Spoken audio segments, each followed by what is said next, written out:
喺疫情期間，針對亞裔而發生嘅仇恨犯罪活動達到高峰，因此受到各界嘅關注。但係大家知唔知道仇恨犯罪以及仇恨事件嘅法定差別係乜嘢呢？大家又應該知道邊啲法律知識？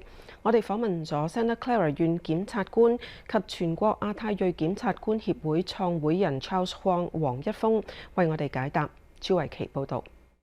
加州司法部2022年嘅仇恨犯罪報告顯示，針對亞裔族群嘅仇恨犯罪通報案例呈下行趨勢，而喺南灣 Santa Clara 縣亦都見到同樣嘅趨勢。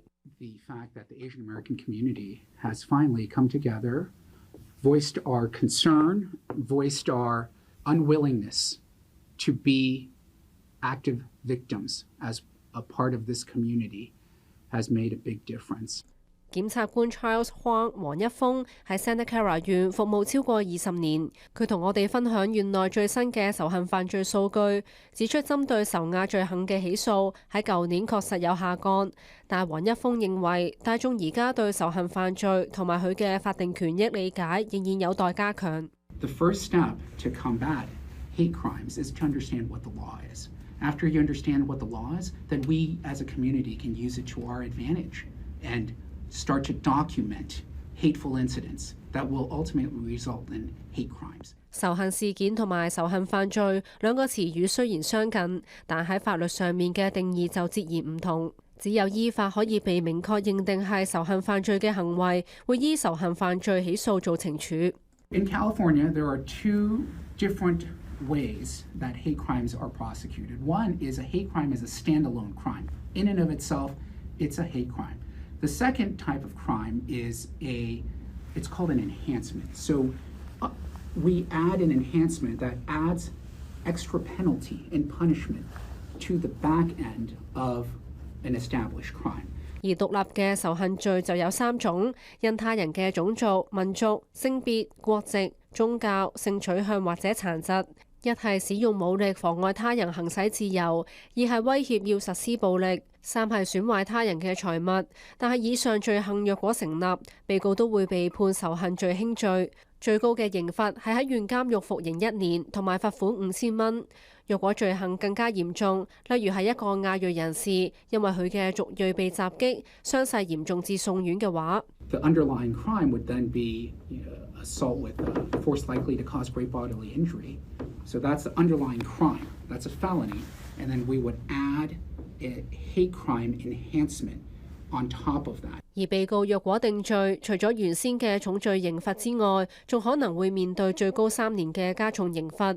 但係檢察官提出，任何嘅仇恨犯罪起訴並唔係咁容易嘅事。黃一峰指起訴一般犯罪只係需要2大元素，嗰個就係疑犯嘅身份同埋佢嘅行為。但係任何嘅仇恨犯罪要成立，就要揾到第3種元素。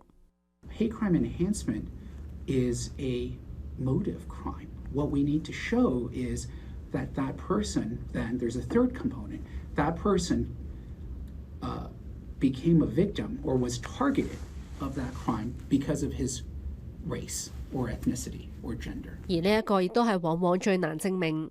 The defense can always be, well, I said these things. I shouldn't have said them. I only said it because I was angry. We got in a fight. I was upset with you because you took my parking space, not because you were Asian. 而因為檢察官嘅法定職責要係以最高標準嚟到提出起訴，一定要毫無疑點，先至可以指控仇恨犯罪或者係任何罪名。要仇恨犯罪成立係有困難。黃一峰認為要更加容易咁起訴仇恨犯罪，解方之一就係在於更加積極咁記載仇恨事件。If your child is walking home and somebody in a van pulls up next to your child, your son or daughter, and says, hey, get the hell out of here, go back to where you came from. That's a hate incident. 黃一峰解釋，雖然呢一個例子入邊嘅人透過言語好明顯係種族歧視，但因為冇使用暴力，冇明確咁威脅他人或者係破壞財物，所以當民眾因此報警嘅時候，檢察官最終亦都冇辦法以仇恨犯罪嚟到起訴呢一個人。就算係咁，黃一峰話，民眾遇到類似仇恨事件，仍然應該積極舉報，因為會犯下仇恨事件嘅人，往往就係進一步犯下仇恨罪行。That's really good evidence of animus and motivation to prove what's that hate in someone's mind against a particular community. And that helps the prosecutors then file these hate crimes charges and hold these hateful people accountable. 而除咗提升亞裔社區對仇恨犯罪相關嘅法律意識之外，黃一峰亦都積極於培訓同埋團結全國嘅亞太裔檢察官。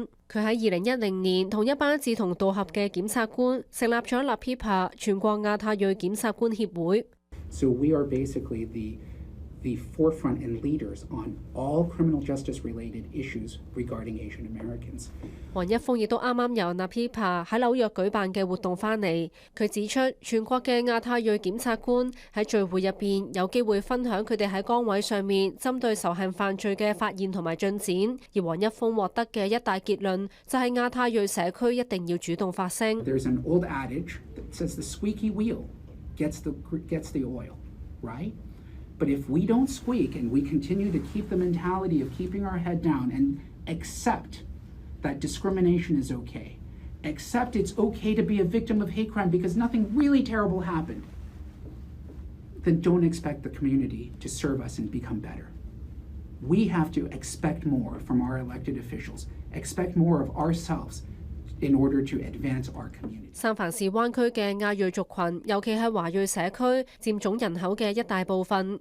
黃一峰就話：呢一個社區團結喺一齊，將會係民選官員唔可以忽視嘅族群。要圍堵仇亞事件同埋犯罪，將會需要多管齊下。亞裔社區、民選官員同埋執法人員都有重要嘅任務同埋責任需要履行。26台記者朱偉傑報導。